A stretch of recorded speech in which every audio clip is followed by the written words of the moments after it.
আমার এই জন্য আমাদের উচিত হইল আপনি আমি যদি আল্লাহ সামর্থ্য অনুযায়ী যতটুকু উপার্জন করেন এটা যদি হালাল থাকে এর মধ্যে বরকত দিবে আমার আল্লাহ। জোরে বলেন সুবহানাল্লাহ বলেন।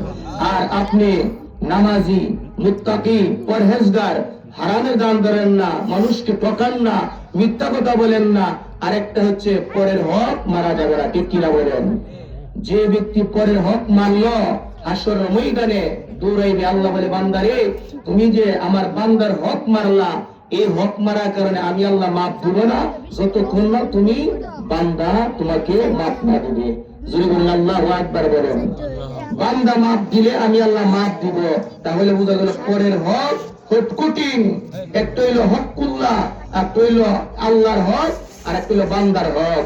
আল্লাহ বলেন আমার হক নামাজ রোজা এইগুলো তুমি পড়ছো না, আমি আল্লাহর হয়ে আবার করলা তওবা করলে আমি আল্লাহ মাফ দিতে পারি, কিন্তু বান্দার হক মানলে আমি আল্লাহ মাফ দিব না। এই জন্য কারো হক মারা যাবে না, মানুষকে জুলুম করা যাবে না, মানুষকে ঠকানো যাবে না। আমাদেরকে 5 ওয়াক্ত নামাজ আদায় করতে হবে। জোরে বলেন সুবহানাল্লাহ বলেন। ঠিক কিনা বলেন? 5 ওয়াক্ত নামাজ দরকার আছে কিনা বলেন? আর জোরে বলেন আছে কিনা বলেন? এই জন্য যখনই আজান হবে আপনারা মসজিদে চলে যাইবেন নামাজের জন্য। আপনি এইটুকু মনে করেন যে এখন নামাজ পড়ছি না, সময়ের কারণে কাজের কারণে 10 মিনিট পরে নামাজ পড়বো, 5 মিনিট পরে নামাজ পড়বো।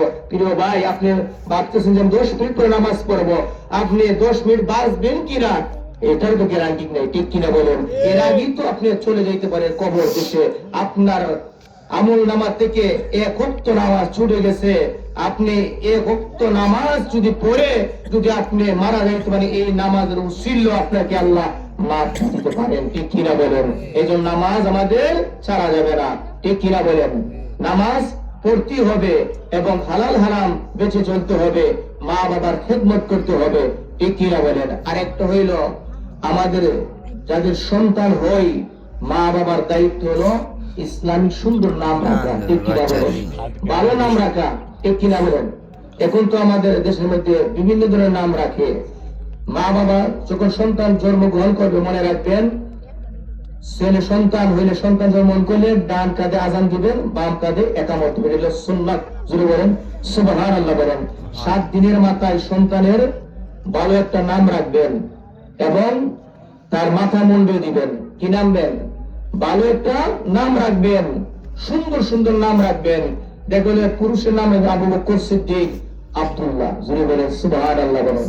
রাসূলের দরবারে এক সাহাবী জিজ্ঞেস করলেন, ইয়া রাসূলুল্লাহ সবচেয়ে সুন্দর নাম কি? রাসূল বললেন আব্দুর রহমান। আব্দুল্লাহ আল্লাহর কাছে শ্রেষ্ঠ নাম। জোরে বলেন সুবহানাল্লাহ বলেন। আর আমরা সমাজের মধ্যে যদি এখন বলে আব্দুল্লাহ, ডিজিটাল যুগ, আব্দুল্লাহ তো পুরা মানুষের নাম। এখন হুজুর ভালো কোন নাম আছে, ডিজিটাল নাম আসেনি, এই সব নাম জিজ্ঞেস করে, ঠিক কিনা বলেন? আমার মসজিদে একজন আয়েশা বলতে, হুজুর আমার তো সন্তান হয়েছে, একটা সুন্দর নাম রেখে দেন। তো আমি বলতেছি নামের মতো তো একটা ভালো নাম হচ্ছে আব্দুল্লাহ। সুবহানাল্লাহ বলতেন না? আল্লাহর কাছে প্রিয় নাম। পরে গিয়ে সেটা বলতেছি, হুজুর এটা বলে ঘোরা বেড়াতের নাম। জোরে বলতেন নাউযুবিল্লাহ, এটা বলে ঘোরা বেড়াতের নাম। এবার কয়েকদিন পরে শুনি কি জানেননি, পরে আপনার সন্তানের নাম কি রাখছেন? দাদি বড় আউস করে রাখছে, এই সন্তান একটু সলফল করে তো তাকে আউস করে রাখছে বুলেট। ওই আব্দুর রহমান আর কই বুলেট আসিনি এর নাম। এই জন্য একটা নামের কারণে আপনি জাহান্নামে হয়ে যাবেন। মা বাবাকে জিজ্ঞাসা করাবে সন্তানকে তুমি ইসলামিক শরীয়ত মোতাবেক অর্থ মোতাবেক ভালো নাম রাখছো কিনা। জোরে বলেন সুবহানাল্লাহ। এই জন্য আমাদের সন্তানকে ভালো নাম রাখবো, ঠিক কিনা বলেন?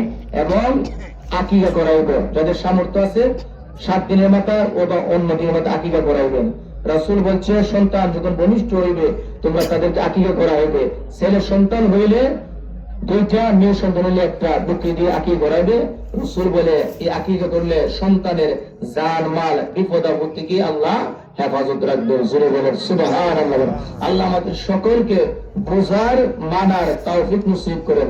সবাই আল্লাহুম্মা আমিন বলেন। যতটুকু আলোচনা করা হয়েছে আমরা আমল করতে পারবো তো ইনশাআল্লাহ?